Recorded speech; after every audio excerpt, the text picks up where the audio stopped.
Hello, what's up guys? Terima kasih telah mampir ke channel YouTube gue. Pada kesempatan kali ini gue ingin berbagi pada saat interview kerja. Jadi banyak pertanyaan interview oleh user bro, khususnya di bidang teknologi atau IT. Jadi banyak teman-teman gue yang bertanya, pas interview user, kok lu bisa sih jawab pertanyaan subnetting? Bro, ajarin gue dong tentang subnetting. Bro, gimana sih caranya? Oke bro, itu bakal kita jawab kalau kalian nonton video kali ini. Jadi jangan di skip video kali ini karena akan memberikan solusi satu pertanyaan penting tentang subnetting kepada kalian semua. Oke, langsung masuk ke videonya ya. Check it out.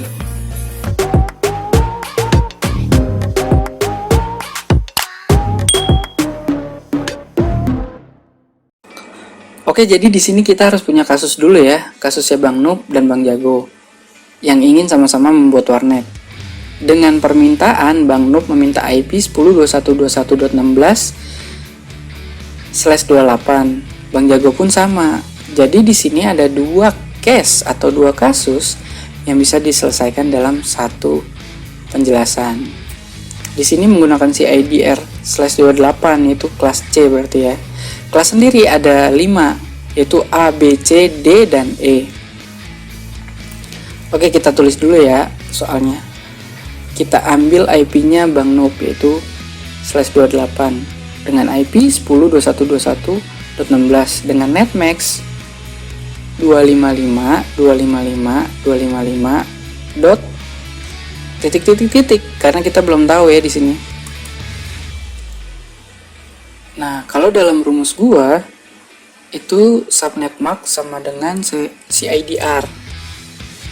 CIDR yang mana? CIDR yang /32 dan subnet max yang mana? Subnet max itu yang 255.255.255.255. Kenapa bisa /32?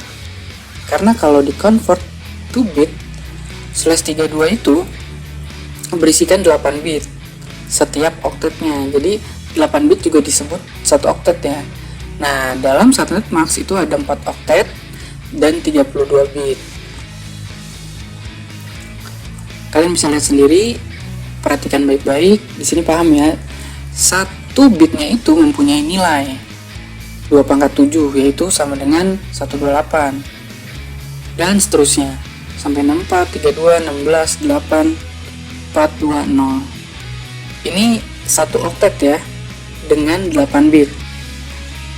Jadi semua perhitungannya itu dibatasi oleh titik. Nah, sekarang masuk ke soalnya. Soalnya kan tadi oktet terakhir itu kita belum tahu. Di sini kita sebutnya titik atau pembatasnya dengan oktet aja ya. Jadi oktet pertama, kedua, ketiga kita kan udah tahu tuh. Nah, oktet terakhirnya kita belum tahu. Jadi di sini kalau gue biasanya masukin binarinya dulu nih, 3 oktet yang udah ada dulu nih. Nah, setelah dimasukin yang terakhir ya baru ditulis sampai 28 kali sesuai dengan CIDR-nya. Nah, untuk yang terakhirnya kita isi dengan 0000. Kemudian gue biasanya ngejumlah oktet pertama.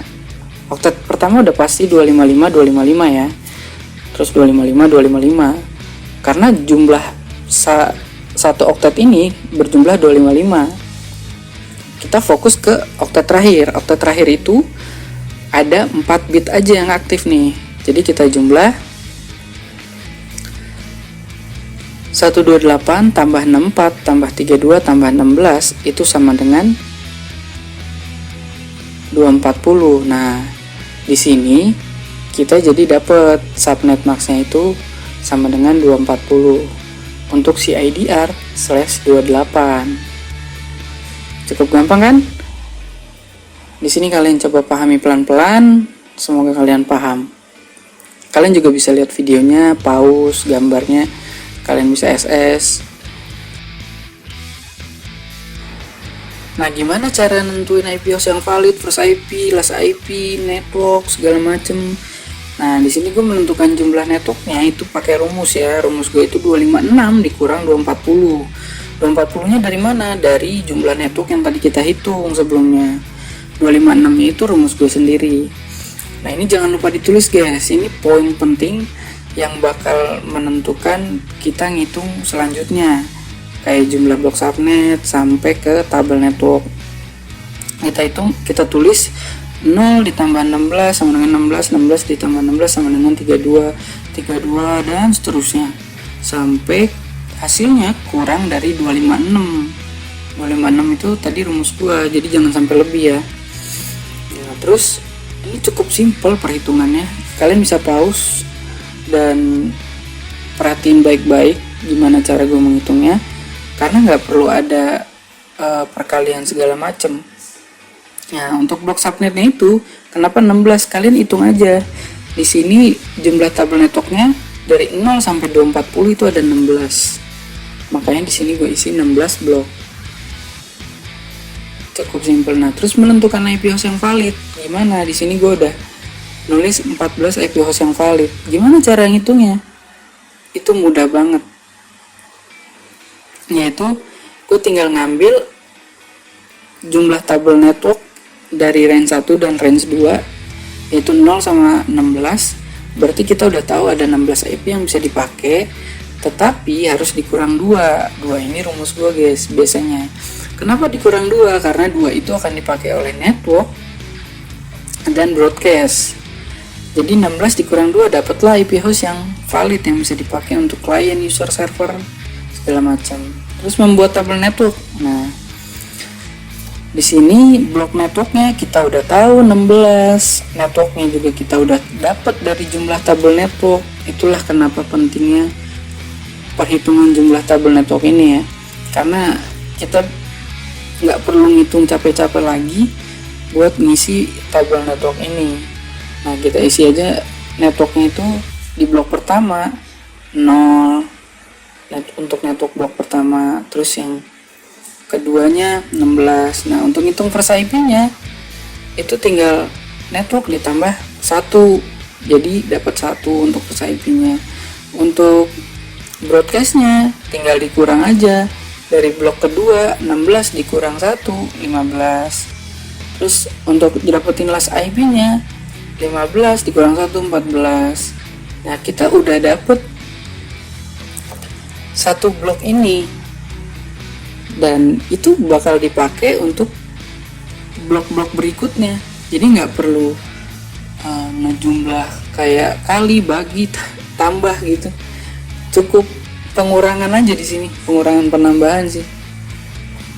Jadi cukup simple gitu. Kalian bisa SS, bisa pause, bisa pahamin gimana cara gue ngitungnya. Dan ini bisa dipakai untuk ngejawab pertanyaan saat interview juga. Terus kalian gak perlu nanya-nanya lagi dan kalian pasti akan paham untuk subnetting ini. Oke, jadi kita isi semua aja ya di sini.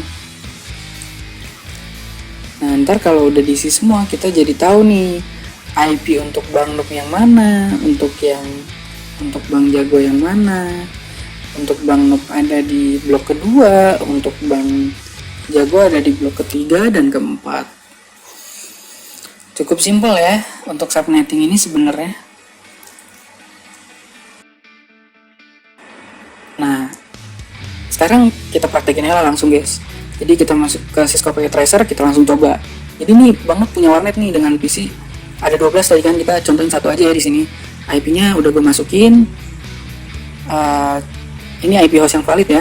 Untuk di blok kedua kan 18. Tadi kita bisa lihat tabelnya. Nah, terus untuk blok ketiga itu IP host yang validnya ada 34. Terus di blok ketiga ada yang 50, itu IP host yang valid.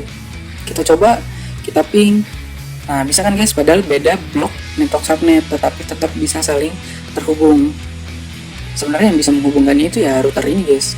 Jadi gue di sini mau nge-share juga gimana sih di dunia kerja itu. Kalau pengalaman pribadi gue guys, untuk routing itu banyak ya sebenarnya, kan bisa pakai static route atau dynamic. Tetapi di sini itu gue pakai static route yang orang jarang tahu nih, apalagi pelajar atau mahasiswa yang baru lulus, apalagi calon pegawai ya. Jadi banyak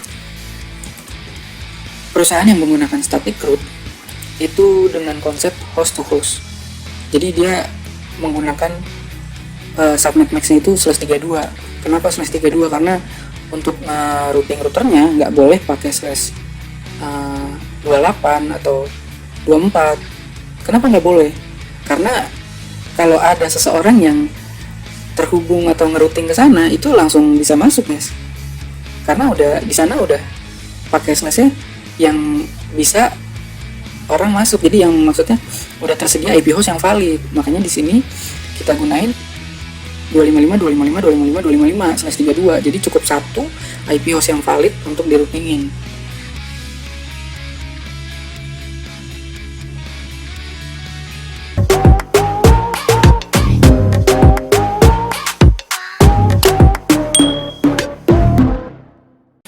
Oke, terima kasih telah menonton video kali ini. Semoga kalian paham dan dapat menjawab pertanyaan tentang subnetting. Mohon maaf apabila gue ada salah kata.